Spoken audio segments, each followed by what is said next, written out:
It was a quiet Sunday evening in August 2023, and I was trying to soak in the peace at my grandfather's old cabin by Lake Serenity, a hidden gem tucked away in the rolling hills of Vermont.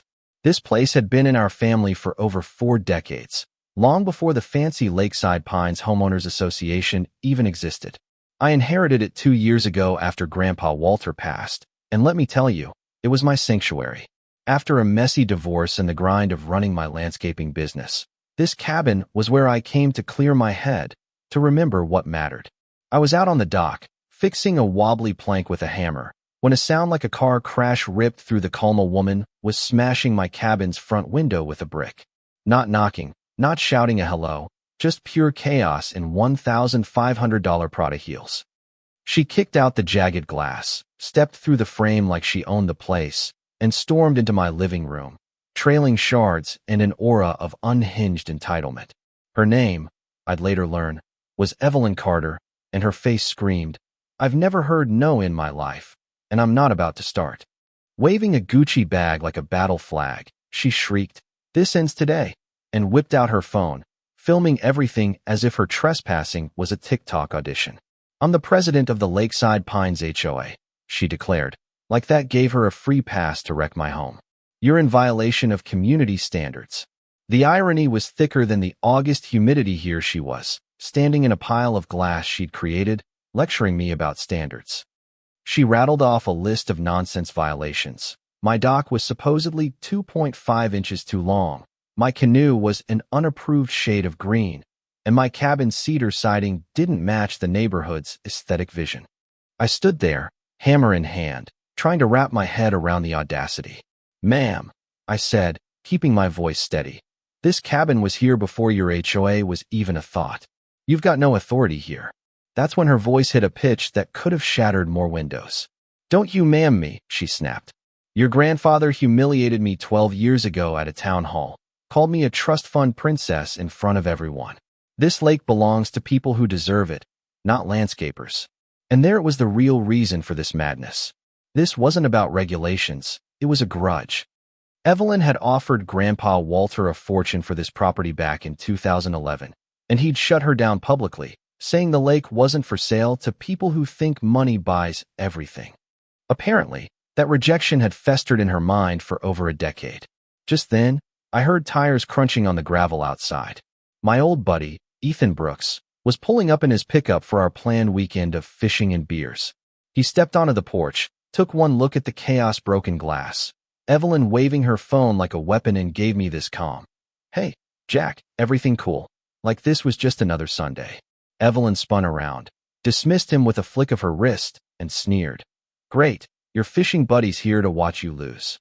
Her purse strap, worn out from her theatrics, snapped, spilling credit cards, lipstick, and a wad of cash across my floor. She stared at the mess, face turning crimson, then doubled down. "This place is a lawsuit waiting to happen."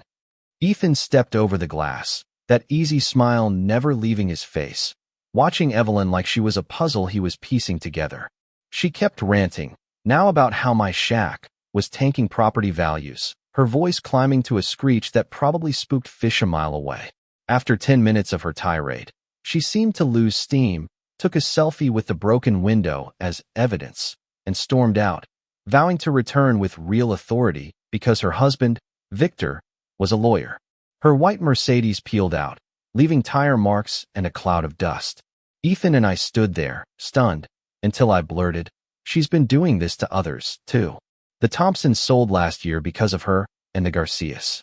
Ethan's smile faded, his eyes sharpening. "What others?" he asked, his tone making me realize this weekend was about to get wild. I told him about the Garcias, a sweet retired couple who'd lived 3 cabins down.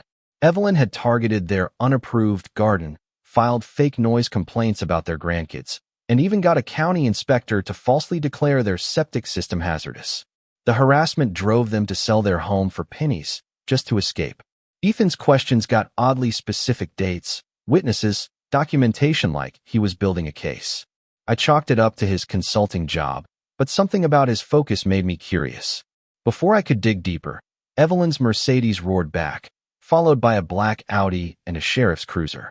Out stepped Victor Carter, a walking stereotype of a smug lawyer in a tailored suit, clutching a briefcase worth more than my truck. Evelyn was directing him like a film producer, phone out, recording his intimidating entrance. "Speak clearly for the evidence video," she coached. Victor knocked on what was left of my doorframe, and I let them in, curious to see this circus play out. Victor spread papers across my kitchen table with a flourish, only for a breeze to scatter them. Undeterred, he launched into a speech about property law, mixing up codes and citing fake statutes. Ethan leaned against the counter, listening with polite interest that somehow made Victor sweat. Evelyn kept interrupting with wild threats, lawsuits, evictions, even federal investigations. I was half expecting her to claim I'd violated interstellar law. Ethan finally spoke, calm as ever. "What statute covers these dock rules?" Victor fumbled, muttering about principles, and Ethan nodded. "That law was repealed in 2020. The silence was glorious. Victor's perfect hair started wilting, and Evelyn's mascara was smudging as she ranted about my coffee mug being a health hazard. After 30 minutes, Victor packed up, vowing to return with real authority. As they left, Ethan asked, "How long has she been terrorizing people?" His tone told me he wasn't just curious. The next morning, Evelyn upped the ante. Her Mercedes led a convoy, Victor's Audi, the sheriff's cruiser, and a rusty pickup driven by a nervous guy claiming to be a county inspector.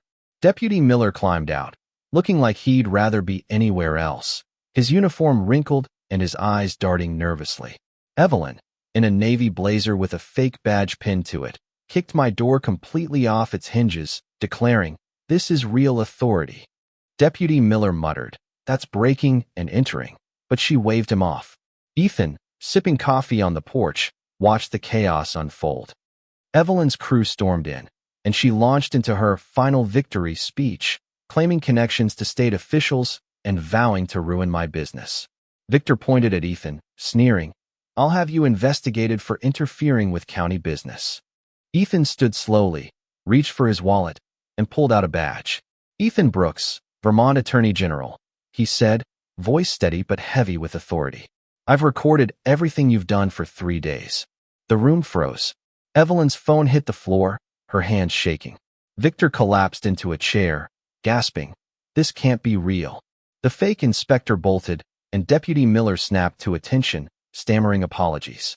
Ethan laid it out: bribery, fraud, conspiracy, criminal trespass felonies they'd confessed to on record. Evelyn wailed about entrapment, but Ethan's calm explanation of their crimes silenced her. As state police arrived, Evelyn's final threat echoed, "This isn't over. You don't know how deep this goes." She wasn't wrong. Ethan's team uncovered a sprawling corruption network. Evelyn and Victor had forced 17 families to sell lakefront properties through harassment, flipping them for millions. The Garcias cabin, sold for $70,000, was resold for $300,000. County officials, including Deputy Miller, were bribed to file fake violations. But the real shock was my grandfather's role. Walter had documented this conspiracy in 2011, contacting the FBI with evidence of Evelyn's schemes. His death stalled the case, but his notes found in a hidden safe in his old farmhouse revealed meetings, threats, and money trails. The investigation exploded, exposing similar scams in Maine, New Hampshire, and New York, with over $60 million in fraudulent deals. Evelyn got 3 years in prison, Victor 4, and their empire crumbled. Their Mercedes, designer clothes, and lakefront mansion were seized, leaving them in a dingy apartment and low-wage jobs. The community rallied, with victims like the Garcias returning, aided by restitution. New laws curbed HOA power, and Lake Serenity became a symbol of resistance. Ethan and I still fish at the cabin, now a gathering spot for a healing community. One evening, as Evelyn drove by in a rattling sedan, she stopped, glared, then sped off, her car backfiring like a final whimper. What do you think? Can one person's courage really topple a corrupt empire? Should communities have more power to fight HOAs? Or do these groups still serve a purpose? Have you ever faced a bully like Evelyn? And how did you handle it? Drop your thoughts below, hit that like button, and subscribe for more stories of justice.